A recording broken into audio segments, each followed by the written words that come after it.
Dewi Persik semprot Nikita Mirzani gegara singgung gaji pilot. Penyanyi Dewi Persik semprot Nikita Mirzani gegara menyinggung soal gaji pilot. Artis Nikita Mirzani menyinggung gaji pilot ketika Dewi Persik tengah membanggakan gaji pacarnya sebagai pilot 200 juta rupiah.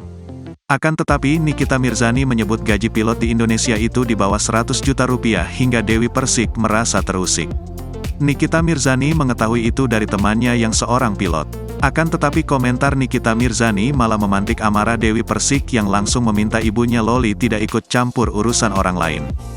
Dewi Persik menyarankan Nikita Mirzani supaya mengurus anaknya sendiri. Nikita Mirzani nampak ikut menyinggung soal gaji pilot yang pernah dibahas oleh Dewi Persik. Nikita Mirzani nampaknya kontra dengan pernyataan Dewi Persik yang bangga kekasih pilotnya memiliki gaji 200 juta rupiah. Nikita Mirzani menyebut jika pernyataan DP itu keliru, gaji pilot Indonesia semua di bawah 100 juta rupiah. DP pun meradang tahu Nikita Mirzani ikut-ikutan berkomentar perihal gaji pilot. Bahkan ia pun menyinggung soal perselisihan Nikita dengan anak sulungnya, Loli yang masih bersiteru bahkan telah tak berhubungan lagi. Dewi Persik pun memperingatkan Nikita Mirzani untuk tak ikut campur dengan urusannya.